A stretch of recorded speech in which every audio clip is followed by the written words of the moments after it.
जिद अच्छी है या बुरी, यह एक अपने आप में प्रश्न बार बार उठता है। और सभी लोग जानते हैं कि जिनकी आदतें खराब उनकी किस्मत भी खराब है, और जिसकी आदत अच्छी तो उसकी किस्मत भी अच्छी। तो ऐसी आदत जिसको हम कहेंगे जिद और जिद्दी आदमी और जिद्दीपन, जिद जहाँ आएगी तो अकड़ना भी आता है और लचीलापन होता ही नहीं, वो झुकना जानता ही नहीं, झुकाने पर ज़्यादा जोर देता है। उसे कोई समझाए तो समझता नहीं है, समझाने पर उसका बल अधिक होता है। उसको आप किसी भी प्रकार से हिलाना चाहे वो आपको हिला देगा, लेकिन खुद नहीं हिलेगा। इसलिए ज़्यादातर लोगों के रिश्ते खराब होते हैं जिद से, चीज़ें बिगड़ती हैं जिद से। रिश्ते अगर निभाने हैं तो फिर तो आपको लचीला होना पड़ता है। राजहट प्रसिद्ध है, त्रियाहट प्रसिद्ध है, तो बालहट भी प्रसिद्ध है। और ऐसी भी एक बात कही जाती है कि एक बादशाह ने अपने वजीर से कहा कि ये बालहट होती क्या है, ये तो कुछ भी नहीं, इसे तो कोई भी पूरा कर सकता है। तो बादशाह ने जब ये कहा कि इसे तो कोई भी पूरा कर सकता है, तो उसके वजीर ने कहा साहब मैं बच्चा बनता हूँ और आप जो है पिता बन के बैठिए और मैं जो मांगूँ वो आप मुझे देना। तो उसने कहा ठीक है। बोले मुझे एक कुल्हड़ ला के दीजिए। बच्चे ने कुल्हड़ हाथ में लिया, क्योंकि वजीर कुल्हड़ लेकर बैठा था। उसने कहा अब हाथी मंगाइए, तो हाथी मंगाया गया। बोले अब इस हाथी को कुल्हड़ में डालिए, क्योंकि मैंने इसमें डाल करके खेलना। और फिर रोने लग गए। अब जो है बादशाह कहता है ऐसा तो कभी नहीं हो सकता। बच्चा जो है वो ज़मीन पर लेट करके पाँव पीटने लग गया कि नहीं मैंने तो ऐसे कराना है। तो बादशाह कहता है वजीर से ये क्या मुसीबत। बोले साहब इसी को बालहट कहते हैं, जो असंभव है उसके लिए बच्चा जो जूझने लग जाता है, रोने लग जाता है। तो बहुत तरह की हट हो सकती है, लेकिन एक निवेदन मैं करना चाहता हूँ आप सबसे। जिद्दी लोगों ने ही दुनिया में इतिहास रचे हैं। अगर जिद बुरी चीज है तो अच्छी चीज भी बहुत है, क्योंकि व्यक्ति का अटल होना, व्यक्ति का टिके रहना, व्यक्ति का जमे रहना और अपने कार्य में लक्ष्य को पाने के लिए हद से अधिक आगे तक बढ़ सकता है वही आदमी, जो आदमी जिद्दी होता है। इसलिए दुनिया भर में ऐसे उदाहरण देखने को मिलते हैं कि जिन लोगों ने कुछ असंभव कार्य किए हैं तो वो लोग कुछ अलग तरह की जिद लिए बैठे थे, खास तरह की जिद उनकी ज़िंदगी में थी। तो अपनी जिद को पालिए, पोसिए, लेकिन उसे सही दिशा में लगाने के लिए तैयार कीजिए।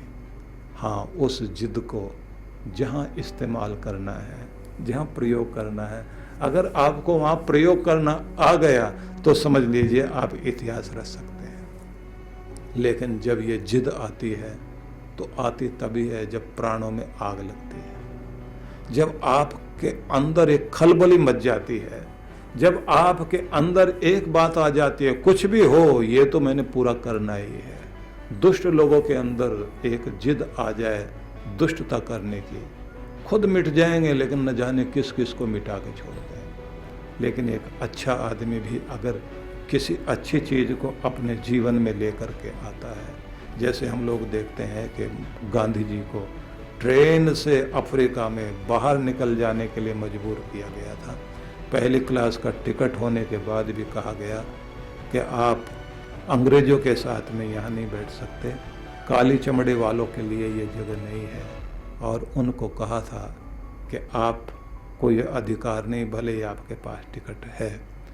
तो जिस व्यक्ति को ट्रेन से बाहर निकलने को मजबूर किया, उस व्यक्ति ने कहा कि ठीक है, अगर तुम सफ़ेद चमड़ी वाले मेरे देश की ट्रेन में आके बैठ गए हो, देश के अंदर आकर बैठ गए हो, तो फिर वहाँ से निकालने के लिए मैं भी तैयार होकर बैठ गया हूँ। तुमने मुझे यहाँ से निकाला, मैं तुम्हें अपने देश से बाहर निकाल के छोड़ूँ। एक जिद बनाई और उस जिद को आप अहमदाबाद के एक उस चौराहे से जहां एक पत्थर लगा हुआ गांधी कूच नाम से, जहां पर लिखा हुआ है कि कौवे और कुत्ते की मौत मर जाना पसंद करूंगा, लेकिन जब तक आजादी नहीं मिलेगी, आजादी लिए बिना वापस लौट कर नहीं आऊंगा। और गांधी वहां से जब गए थे और जब लौटे 15 साल के बाद वहीं आए, आजादी लेकर के आए। अगर ये जिद ना होती तो वो कभी ये ना कर सकते। इसलिए जिद है आपके अंदर, पूरी ताकत के साथ उसे पालिए, लेकिन अच्छी चीज के लिए, बुरी चीज के लिए नहीं। याद कीजिए, नेल्सन मंडेला 27 वर्ष तक जेल में बैठा रहा, अपने देश में नया परिवर्तन लाना चाहता था, और 27 साल तक उस व्यक्ति ने जेल की पीड़ा भोगी। जिंदगी का गोल्डन पीरियड जिसका जेल में बीत गया हो, लेकिन जिद के साथ बैठा रहा, ना माफी मांगी, ना हिला, और फिर एक दिन अपने देश का राष्ट्रपति बना, जिद के कारण। जिद थी अच्छाई की तरफ। दशरथ माझी के नाम पर फिल्में बन गई, लेकिन जरा याद करके देखिए क्या जिद थी उस आदमी की कि अपनी पत्नी को लेबर पेन होने के बाद जब वह हॉस्पिटल के लिए लेकर जा रहा था, रास्ता इतना लंबा था, बीच में पहाड़ था, जबकि हॉस्पिटल तक अगर बीच में वो पहाड़ ना होता तो जल्दी से वो अपनी पत्नी को वहाँ पहुँचा देता, तो बहुत घूमकर जाना पड़ता था। घूमकर जाने के कारण बीच रास्ते में उस बेचारी की मौत हो गई। अपनी पत्नी को बहुत प्यार करने वाला, और उसकी पत्नी भी अपने पति के प्रति बहुत समर्पित और बहुत ध्यान रखने वाली थी। और जो व्यक्ति अपनी पत्नी को लेकर जा रहा है हॉस्पिटल के लिए और उसे अपनी आंखों के सामने तड़पते हुए मरते हुए देखता हो, उसके अंदर क्या पीड़ा रही होगी। लेकिन जहाँ पहाड़ के साथ आकर के रुका था कि पहाड़ ने यहाँ रास्ता रोका हुआ है, मतलब जिधर से घूम के जा रहा था कि अगर ये पहाड़ ना होता, बीच में रास्ता होता, तो मैं अपनी पत्नी को बचा लेता। मन में एक जिद आ गई, पहाड़ को हटना होगा, रास्ता बनना होगा।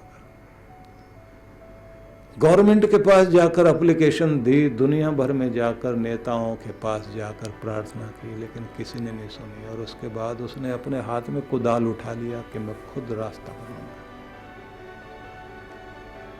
और पर्यावरण वाले लोग आ गए, दूसरे लोग आ गए, सरकारी पहाड़ है, तू कौन होता काटने का। दुनिया भर का विरोध सहने के बाद भी उस व्यक्ति ने लगातार पहाड़ काटने पर छेनी और हथौड़े का इस्तेमाल करना शुरू किया।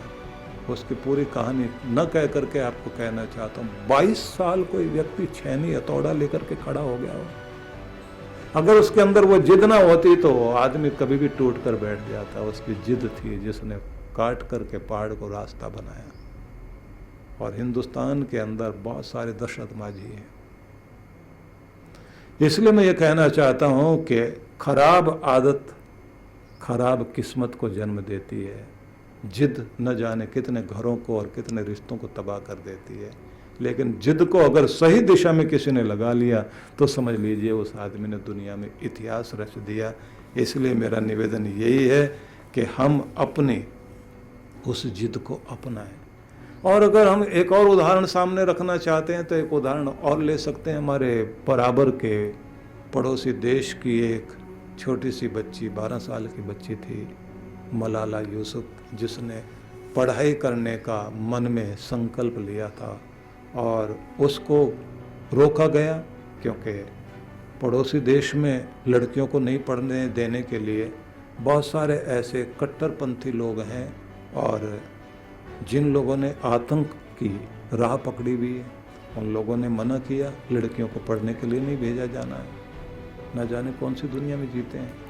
तो उन लोगों ने मना किया और उस बच्ची ने कहा नहीं मैं पढ़ूंगी। और उसके बाद वो बस में बैठी हुई थी और उसके साथ ही 3 आतंकवादी हाथ में गन लेकर वहाँ पहुंचे और पूछा कौन है मलाला यूसुफ। बच्ची खड़ी हो गई, मैं मना किया था स्कूल में नहीं जाना, पढ़ने के लिए नहीं जाना। उसने कहा मेरा जन्मसिद्ध अधिकार है पढ़ना, ये मेरा खुद का राइट है, मुझे आप इससे वंचित नहीं कर सकते। मानेगी नहीं? उसने कहा नहीं मानूंगी। डरती भी नहीं? बोले नहीं डरती। 3 गोलियां मार दी उसको, ब्रेन में गोली धंस गई और उसके बाद उसको ले जाया गया हॉस्पिटल में और न जाने कितने कितने तरह से ऑपरेशन करके वो जिंदगी बची उसकी। लेकिन उसके बाद भी जब होश आया ठीक हुई तो उसने कहा पढ़ूंगी, सांस चलती है तो ये जिद है मेरी कि मैं पढ़ूंगी। और उस बच्ची को नोबेल प्राइज दिया गया, विश्व का सबसे बड़ा सम्मान दिया गया। मैं ये सारे उदाहरण क्यों देना चाहता हूं? ये बात समझा देना चाहता हूं आपको कि बहुत लोगों के अंदर बहुत बुरी आदतें हो सकती हैं, लेकिन एक कोई ऊर्जा जो जिद के लिए खड़ी होती है, उस जिद को आप किसी अच्छी तरफ लगा करके तो देखिए, आपकी जिंदगी बदल जाएगी। आप देखेंगे आप संसार में वो महान कार्य कर जाएंगे जिसकी आप कल्पना नहीं कर सकते। इसलिए जिद को पालिए जरूर, लेकिन बुराई की तरफ नहीं। इतना विवेक होना चाहिए, इतनी समझ होनी चाहिए कि अगर आपकी जिद गलत दिशा में जा रही है तो उसे हटाइए, लेकिन अगर सही दिशा में है तो उसे पोसिए, पनपने दीजिए और उसे शक्तिशाली बनाइए। सच में जिद आपको आकाश में बैठा देगी, एवरेस्ट तक ले जाएगी, ऊंचाइयों को छुएंगे आप, शिखरों को छू लेंगे आप। विचार करना। बहुत बहुत मंगल कामना।